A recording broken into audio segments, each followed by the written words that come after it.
नमस्कार दोस्तों, आज मैं इस वीडियो में बताने वाला हूँ क्या? प्रोटेक्शन के बारे में। क्या बात कर रहे हैं? जी हाँ, मैं बात कर रहा हूँ एक्सेल में यूज होने वाले प्रोटेक्शन के बारे में। ठीक है, समझ गया। एक्सेल के अंदर 3 टाइप का प्रोटेक्शन होता है। पहला होता है सीट प्रोटेक्शन, दूसरा होता है वर्कबुक प्रोटेक्शन और थर्ड जो होता है वो होता है सबसे इंपॉर्टेंट है फाइल प्रोटेक्शन। आज की इस वीडियो में मैं इन तीनों प्रोटेक्शन को पूरा कंप्लीटली डिटेल्स में बात करूंगा और आप लोग को वन बाय वन पूरा कंप्लीटली इसको मैं डिस्क्राइब करूंगा।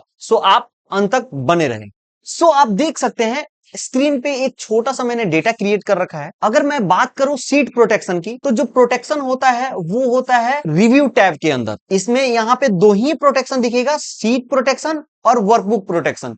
फाइल प्रोटेक्शन के लिए फिर से आपको फाइल प्रोटेक्शन में जाना होगा। सीट प्रोटेक्शन, अगर सीट प्रोटेक्ट पे क्लिक करते हैं, कोई भी पासवर्ड एक सिंगल लेटर का भी डाल सकते हैं और मल्टीपल लेटर का भी डाल सकते हैं। जैसे मैंने डाल दिया एक सिंगल लेटर का पासवर्ड, ओके करूंगा और फिर से कंफर्म पासवर्ड डाल करके ओके करने के बाद जो हमारा डेटा दिख रहा है आप लोगों को स्क्रीन पे, इस डेटा में कुछ भी चेंजिंग नहीं कर सकते हैं। के बाद आप ना डेटा में चेंज कर सकते हैं कुछ भी और ना आप ब्लैंक एरिया में टाइप कर सकते हैं। लेकिन इसका डिसएडवांटेज ये है कि आप इस डेटा को कॉपी करके किसी अनदर शीट पे आप पेस्ट कर सकते हैं। जैसे मैंने शीट ले लिया और यहाँ पे पेस्ट कर दिया, तो अब देखिए आप इजीली इस डेटा में कुछ भी चेंज कर सकते हैं। बट आप इस डेटा को डिलीट भी कर सकते हैं, सीट को डिलीट कर सकते हैं। तो आपका ये था डिसएडवांटेज कि आप सीट प्रोटेक्शन के बाद सीट को डिलीट कर सकते हैं, किसी अनदर जगह डेटा को कॉपी पेस्ट कर दीजिए और वहां पे चेंज कर सकते हैं। दूसरा जो है वो है वर्कबुक प्रोटेक्शन। अगर मैं ऑलरेडी आप देख सकते हैं मेरा सीट प्रोटेक्टेड है, अगर मैं यहाँ पे पासवर्ड डाल के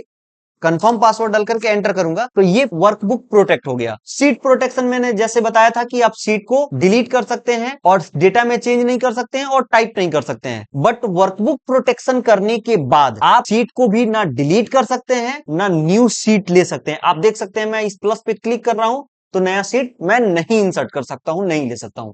तो ये था वर्कबुक प्रोटेक्शन। जो थर्ड सबसे इंपॉर्टेंट है वो है फाइल प्रोटेक्शन। फाइल प्रोटेक्शन में एक चीजों का आपको ध्यान ये रखना है कि आपको सबसे पहले अपने फाइल को सेव कर लेना है। अगर आपका फाइल सेव नहीं है, फाइल को प्रोटेक्ट करने के बाद, पासवर्ड डालने के बाद फाइल को सेव करना है। जैसे आप देख सकते हैं ऑलरेडी ऑर्डर नाम से, ऑर्डर विथ नल्स जो लिखा हुआ है, इस नाम से मेरा फाइल सेव है। मैं फाइल में जाऊंगा और उसके बाद यहां पे आता है इन्फो का ऑप्शन, इन्फो पे क्लिक करूंगा। यहाँ पे वर्कबुक देख रहे हैं आप, प्रोटेक्ट वर्कबुक प्रोटेक्शन, तो यहाँ पे क्लिक करूंगा। यहाँ पे आता है एक ऑप्शन इनक्रिप्ट विथ पासवर्ड, इस पे मैं क्लिक करूंगा और यहाँ पे पासवर्ड डालना है आपको। पासवर्ड डाला, ओके किया, फिर से पासवर्ड डाला और ओके कर दिया। फाइल प्रोटेक्शन करने के बाद आपको फाइल को अगेन सेव पे क्लिक करना है, तब जाकर के वो पासवर्ड आपका वैलिड होगा, नहीं तो पासवर्ड आपका काम नहीं करेगा। मैंने फाइल को सेव कर दिया, अब मैं इसको क्लोज करता हूं और फाइल प्रोटेक्शन करके आपको दिखाता हूं। डाउनलोड में मेरा फाइल है, आप देख सकते हैं इस ऑर्डर के नाम से मेरा फाइल है। जैसे मैं इसको ओपन करूंगा तो ये ऑटोमेटिक आपका फाइल ओपन नहीं होगा, यहां पे पासवर्ड मांगेगा और पासवर्ड डालिएगा, ओके करिएगा तो ऑटोमेटिक आपका फाइल ओपन हो जाएगा। तो ये था हमारा फाइल प्रोटेक्शन जो सबसे इंपॉर्टेंट था।